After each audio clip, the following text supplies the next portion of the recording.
I'm here. My name is Shawn Ankenmann. I'm advocating today for the book by Eden Robinson, Son of a Trickster. Hold it up so people can see it. Um, my journey with the West Coast began in 1993. I was newly ordained in the United Church and settled in the community of Bella Coola with the Newhalkin people, one of the West Coast First Nations communities that borders on both of the communities that Eden Robinson comes from. One of the highlights I had in my time in Bella Coola was after church on Sunday evening, we would brew a pot of tea, get some goodies, and we would sit in the back of the church in the CE hall, and the elders would tell stories. They would, over tea and goodies, just talk. And one of the First Nations writers talks about Auntie's laughter. And when I heard that, it was something I could relate to in a very real and tangible way. The First Nations communities are a place with great joy and great laughter despite incredible hardships. And I remember vividly asking one of the elders one day, who was always laughing and smiling and had a life that was marked with incredible tragedy, "Why are you always so happy?" And she said, "You can do four things in life when, as you journey. You can get angry, but that's not going to help because you'll still be angry when something happens. You can cry, but that's not going to help because everyone will wander away from you.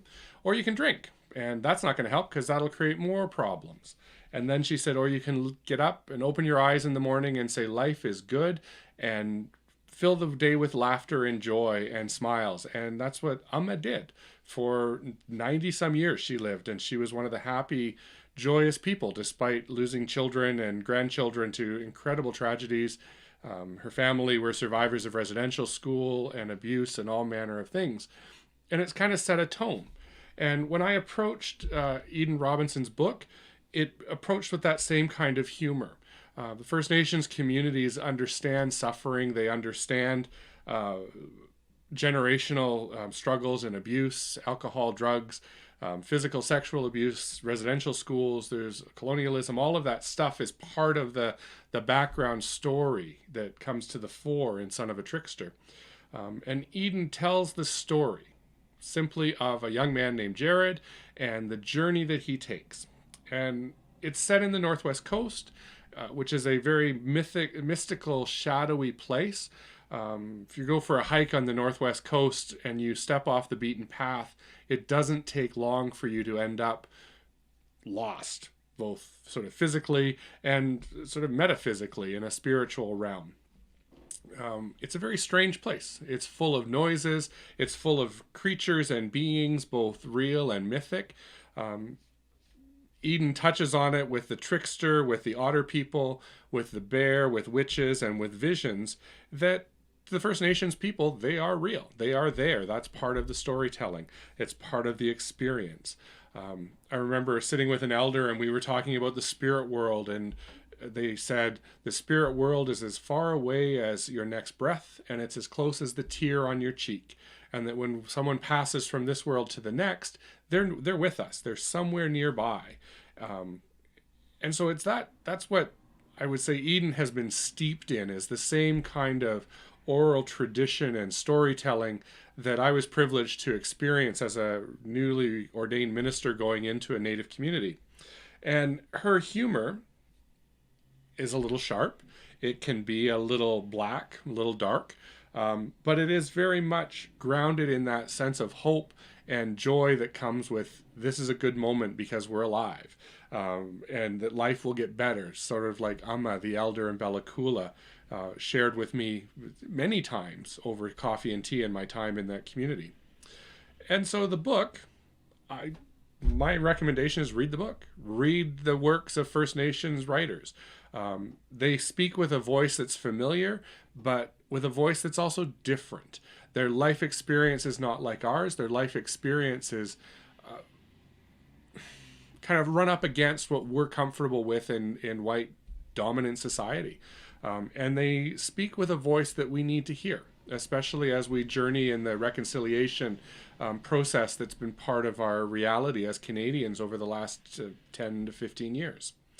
I approach this from the perspective of having sat at table at dinner with a gentleman by the name of Willie Blackwater, who sued the United Church of Canada and the government of Canada over residential school, and the finding, Blackwater versus the United Church, began the journey that has led us to reconciliation. Willie wanted to hear two simple words, "I'm sorry," from his church for the abuse that he experienced at Alberni Residential School, and was turned down. The church said, "We can't do it." So he went to court and forced the church and the government to offer that apology. And it's that kind of experience that Eden brings without being explicit about it. It's in the background. It's part of the narrative. It's part of the background that is just there within the book. And it pops to the surface because if you understand First Nations communities, especially on the Northwest Coast, it's there. It's just simply part of their reality. And so she tells a hopeful story that at times is gritty. Yeah, she deals with drugs, sex, rock music, abuse, all of these things, violence, the realities of life in a First Nations community. But she also does it in a way that embodies hope. Jared is an optimistic character who's just trying to do good in the world, just trying to bring care and understanding to the people he works with or lives with. And it doesn't always work out that way. Sometimes things turn. But as the book unfolds, he's realizing his connectedness to the spirit world that's all around him, the spirit world that is part of his First Nations background. And so that deep hope bubbles to the surface and kind of educates and informs everything that follows. It's also safe to say Ms. Robinson has simply set the stage for her trilogy of stories that involve the Trickster. The second one has been published. The third one is pending imminently. And they're worth reading. They're worth following the journey with Jared as he journeys through life and matures and struggles with understanding his connectedness to this spirit world that's all around him as it reveals itself to him. My other point that I would end on is Thomas King, another First Nations writer, once wrote a short story called A Good Story, that one, that consisted of two First Nations gentlemen saying to each other over and over, "Do you remember that story? Oh yeah, that was a good story, that one."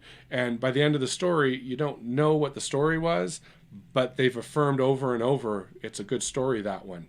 And I would say that of Eden Robinson's book. It's a good story. It's worth following and reading, but there is substance to it.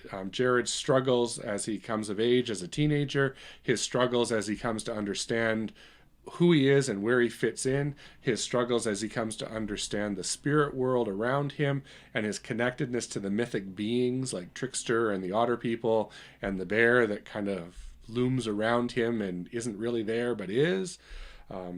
And the visions that he has. He has some powerful visions as he moves through the world. It is a First Nation story. It is a story that's approachable. It is a story that's informative. And it's a story that's truly enlightening, that is inspiring as you read it, because it has a sense of hope that just permeates everything that it's about. So I'll begin and end on the same recommendation. Read the book. Find Son of a Trickster and take time to read it and truly enjoy the book, because Eden is a great storyteller.